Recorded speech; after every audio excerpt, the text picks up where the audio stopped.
আসসালামু আলাইকুম। গত কয়েকদিন যাবত যে পরিমাণ বৃষ্টি হইতেছিল থামার কোনো নামগন্ধ নাই। তবে আলহামদুলিল্লাহ আজকে সকালে কিন্তু আকাশটা পরিষ্কার আছে এবং রোদ উঠছে। সেই সাথে আমাদের রাজাপুর থেকে কাল্লা যাওয়ার রাস্তার পোলের নিচে চুঙ্গা জালে প্রচুর পরিমাণে নতুন পানির ছোট মাছ ধরা খাইতেছে। সেজন্য দেখার জন্য চলে আসলাম। দেখতে পাচ্ছেন এখানে কি পরিমাণে মানুষজন, ছোট বড় মুরব্বী সবাই আছে একসাথে। মজা মাস্তি আনন্দ তো হচ্ছে এক কথায়। তো চলুন আমরা এখন জালটা দেখি কি কি মাছ পাওয়া যায়। এখানে আপনাদেরকে দেখাচ্ছি আস্তে আস্তে।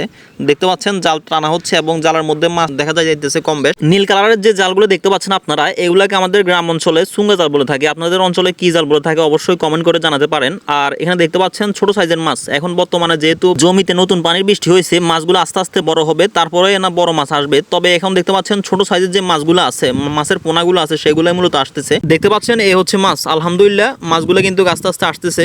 তবে এখানে টাই মাছের পোনা, কই মাছের পোনা, কাঁচকি মাছের পোনা, যে ছোট সাইজের মাছগুলো আছে, যেহেতু বড় মাছ নাই, ছোট মাছের যে মাছগুলো আছে সেগুলো কিন্তু আসতেছে। তবে আশানুরূপ কিন্তু গতকালকের থেকেও কম আসতেছে।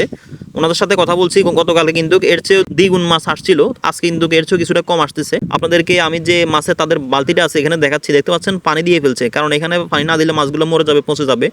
সেজন্য কিন্তু পানি দিয়ে ফেলছে এবং আস্তে আস্তে অনেকগুলো মাছ একসাথে করে করে তারা বিক্রি করতেছে। এতক্ষণ যাবত দেখাচ্ছিলাম আপনাদেরকে আজাদপুর থেকে কালোয়া যাওয়ার সময় যে ছোট পোলটা আছে ফিশের সঙ্গে, এটাতে কিভাবে তারা মাছ ধরতেছে এবং কি পরিমাণে তারা মাছ পাইতেছে সেটাই। চলুন রাস্তা কিছুটা সামনে গিয়ে যে বড় পোলটা আছে এটাতে গিয়ে দেখি কি পরিমাণ মাছ পাইতেছে। আমাদের সঙ্গে আছে এখন সাগর ভাই, পাশাপাশি আছে আজাদপুর মৌলভী বাড়ির ওইদানা, উনি মূলত এখানে মাছটা দেখতেছে।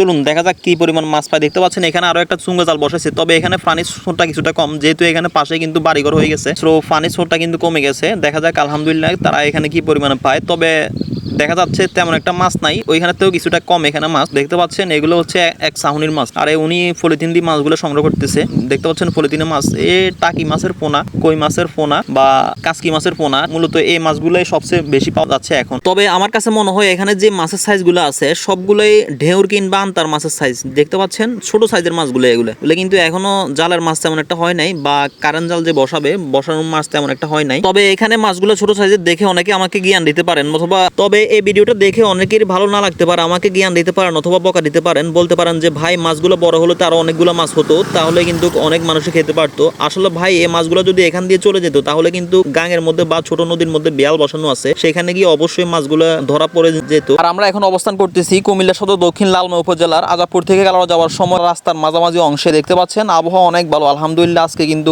রোদ উঠছে। গত কয়েকদিনের বৃষ্টিতে যা পরিমাণ অবস্থা বন্যা হওয়ার সম্ভাবনা ছিল, তবে আলহামদুলিল্লাহ এখন কিন্তু বন্যা পরিস্থিতি তেমন একটা সমস্যা নাই। আলহামদুলিল্লাহ সবকিছুই ভালো। তো ভালো লাগলে ভিডিওটিকে লাইক, কমেন্ট এবং একটি শেয়ার করে দেবেন। ধন্যবাদ সবাইকে। আল্লাহ হাফেজ।